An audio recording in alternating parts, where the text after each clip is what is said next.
ಆತ್ಮೀಯ H16 news ವೀಕ್ಷಕರೇ, ನಾನು ನಿಮ್ಮವ ಆಯಿತು ಮಲ್ಲಪ್ಪ ಜೊತೆ ಅವರು. ನಮ್ಮ ಡೊನಾಲ್ಡ್ ಟ್ರಂಪ್ ಒಂದು ಮಾತು ಹೇಳ್ತಾರೆ, ಭಾರಿ ಅಣ್ವಸ್ತ್ರ ಯುದ್ಧ ನಿಲ್ಲಿಸಿದೆವು. ಅಣ್ವಸ್ತ್ರ ಯುದ್ಧ ಹಾಕಿದ್ದು ಒಂದು ನಿಲ್ಲಿಸಿದ್ದೀವಿ.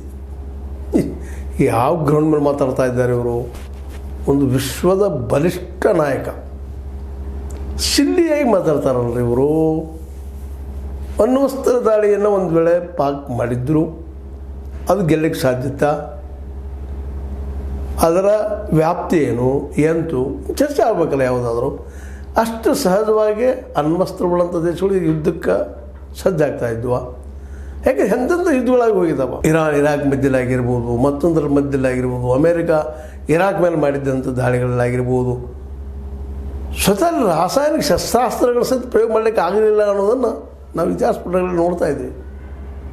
ಎಷ್ಟು ಕಷ್ಟ ಆಯಿತು ಅದು ಮಾಡೋ ಮುಂದೆ ಇಡೀ ವಿಶ್ವ ಎಷ್ಟು ವಿರೋಧ ಮಾಡಿತು ಅಂತ. ಅಂಥ ಪ್ರಸಂಗದಲ್ಲ ಒಂದು ಪಾಕ ಭಯೋತ್ಪಾದಕರನ್ನು ಉಳಿಸ್ಕೊಳ್ಳೋ ಸಲುವಾಗಿ ಅಣ್ವಸ್ತ್ರ ದಾಳಿ ಮಾಡ್ತದೆ ಭಾರತ ಮೇಲೆ. ಬೆದರಿಕೆ ಹಾಕ್ಬೋದು ಅದು.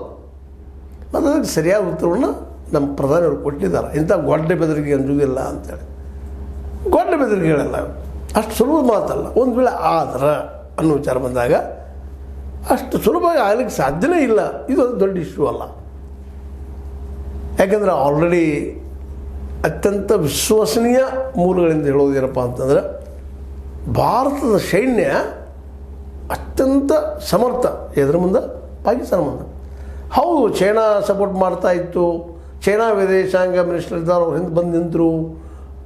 ಟರ್ಕಿ ಅದು ತುರ್ಕಸ್ತಾನ್ ಅವ್ರ ಹಿಂದೆ ಬಂದು ನಿಂತು ಆ ಡ್ರೋನ್ ಕೊಟ್ಟರು, ಆ ಅಣ್ವಸ್ತ್ರಗಳನ್ನು ಇದು ಮತ್ತೆ ಇನ್ನೂ ಕೆಲವೊಂದು ಅಣ್ವಸ್ತ್ರಗಳನ್ನು ಕೊಟ್ಟರು, ನಮ್ಮ ಅಸ್ತ್ರಗಳನ್ನು ಕೊಟ್ಟರು.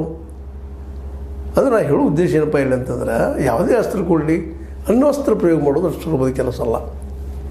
ಯಾಕಂದ್ರೆ ಅಲ್ಲಿ ಇಡೀ ವಿಶ್ವದ ಜನ ಅಲ್ಲಿರ್ತಾರೆ. ಇಡೀ ವಿಶ್ವದ ಜನ ಎಲ್ಲ ವಿರೋಧ ಮಾಡ್ತಾರೆ. ಅದು ಯಾರಲ್ಲಿ ತಪ್ತದ ಏನು ಆಗ್ತದ ತಿಳಿಲಾರಂಥ ಸಬ್ಜೆಕ್ಟ್, ಅದು ಅರ್ಥ ಆಗಲಾರಂಥದ್ದು. ಹೀಗಾಗಿ ಪರಮಾಣುವಿನ ಯುದ್ಧವನ್ನು ವಿಶೇಷವಾಗಿ ಯಾರೂ ಸಮರ್ಥಿಸೋದಿಲ್ಲ. ಚೈನಾ ಕೂಡ ಸಮರ್ಥಿಸೋದಿಲ್ಲ. ಅನ್ಬೋದು, ಬೆದರಿಕೆ ಹಾಕೋದ್ರಾಗ ಮಾತಾಡ್ತಿರ್ಬೋದು. ಅದಕ್ಕೆ ಉತ್ತರ ನಮ್ಮಲ್ಲೂ ಇದೆ. ಇಲ್ಲಂತ ನಮ್ಮಲ್ಲೂ ಶಸ್ತ್ರಾಸ್ತ್ರದಲ್ಲ ಅಣ್ವಸ್ತ್ರ. ಅವರು ಒಂದು ಏನೋ ನಗರ ನಾಶ ಮಾಡೋದ್ರೊಳಗೆ ಇಡೀ ಪಾಕಿಸ್ತಾನ ನಾಶ ಆಗಿ ಹೋಗುವಂಥ ಎಲ್ಲ ಸಾಧ್ಯತೆಗಳಿದ್ವು ಅಲ್ಲ. ಬರೇ